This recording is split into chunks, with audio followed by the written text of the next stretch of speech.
Hello friends, welcome to Easy Kick Samel. Today recipe மாம்பழ புளிச்சேரி. கேரளால பாலக்காடு டிஸ்ட்ரிக்ட்ல ரொம்ப ஃபேமஸ்ங்க இந்த மாம்பழ புளிச்சேரி. அதே டேஸ்ட்ல நான் உங்களுக்கு செஞ்சு காமிக்க போறேன்.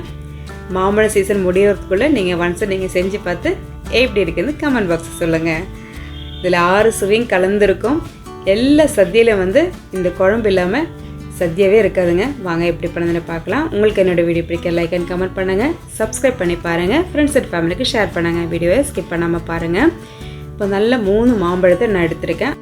மாம்பழ புளிச்சேரி பண்ணதுக்கு முக்கியமாக மாம்பழம் பார்த்து வாங்கணுங்க. கொஞ்சம் பழுத்த மாம்பழமாக இருக்கணும், நார்ச்சத்து அதிகமாக இருக்கணும். மாம்பழமாக பார்த்து வாங்கினா தான் டேஸ்ட்டும் அதிகம் இருக்கும். அதே மாதிரி குழம்புக்கு நல்ல திக்கும் கொடுத்துரும்.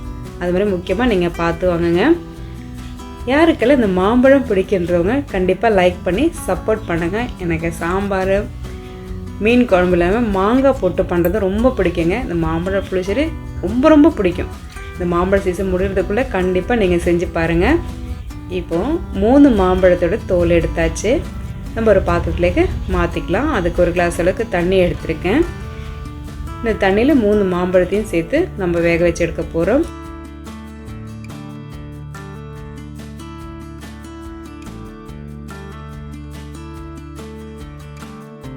இப்போ இதில் காரத்துக்கு ஏற்ற மாதிரி 2 பச்சை மிளகாய் சேர்த்துக்கலாம். அதே மாதிரி கொஞ்சோண்டு மஞ்சத்தூள், 1/2 ஸ்பூன் அளவுக்கு மஞ்சத்தூள் எடுத்துருக்கேன்.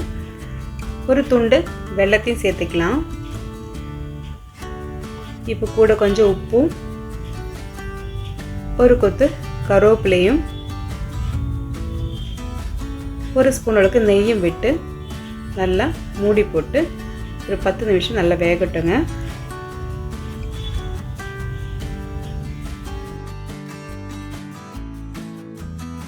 இப்போ நல்லா மிக்ஸ் பண்ணி எடுத்துக்கலாம்.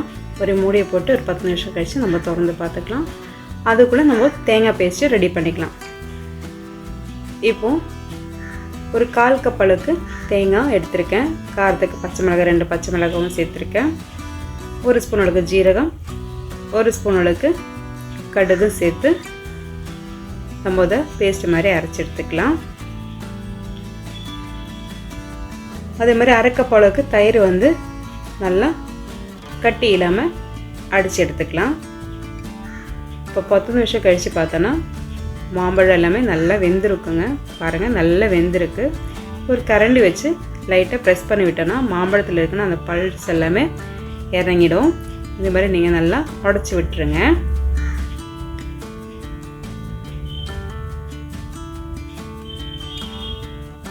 இது மாதிரி கரண்டி வச்சு நீங்கள் உடைச்சி எடுத்துக்கலாம். இப்போ நம்ம அரைச்சி வச்ச தேங்காய் பேஸ்ட்டு சேர்த்துக்கலாம். இப்போ தேங்காய் பேஸ்ட்டு சேர்த்து மிக்சியில் ஒரு 1/2 கிளாஸ் அளவுக்கு தண்ணி விட்டு இப்போ சேர்த்துருக்கேன். இது ஒன்று நல்லா மிக்ஸ் பண்ணிவிட்டு மூடியை போட்டு ஒரு 5 மினிட்ஸ் கொதிக்கட்டும். அப்போ தான் தேங்காயோட அந்த பச்சை வாசனை எல்லாமே மாம்பழ புளிச்சேரியில் இல்லாமல் இருக்கும். அதனால் நல்லா மிக்ஸ் பண்ணிவிட்டு மூடியை போட்டு நம்ம வேக வச்சு எடுத்துக்கலாம். ஒரு 5 மினிட்ஸ் கழித்து ஓப்பன் பண்ணி பார்த்துக்கு சூப்பராக ரெடியாக இருக்குங்க. இப்போ நம்ம ஸ்டவ் ஆஃப் பண்ண பிறகு நம்ம அடித்து வச்ச தயிரை சேர்த்துக்கலாம்.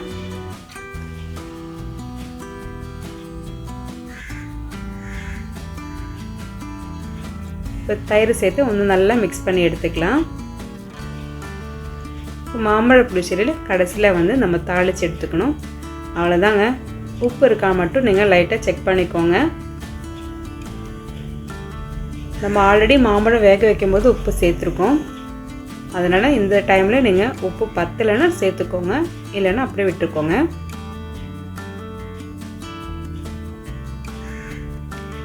மாம்பழம் புளிச்சேரி நல்ல திக்காக ரொம்ப சூப்பராக வந்திருக்குங்க. இப்போ இதுக்கு தாளிப்பு போட்டுக்கலாம். இது நெய்யில் தான் தாளிக்க போகிறேன். 2 டீஸ்பூன் அளவுக்கு நெய் விட்டு ஒரு 1/2 ஸ்பூன் அளவுக்கு கடுகு, 1/2 ஸ்பூன் அளவுக்கு ஜீரகம், கொஞ்சம் கருவேப்பிலை, கொஞ்சம் காஞ்ச மிளகாய், பெருங்காயத்தூளும் அதே மாதிரி சின்ன வெங்காயம் சேர்க்கறதா சேர்த்துக்கலாம். நான் சேர்க்கல ரெண்டுமே. இப்போ இது மட்டுமே நல்லா தாளித்து நம்ம மாம்பழ புளிச்சேரியில் சேர்த்துக்கலாம்.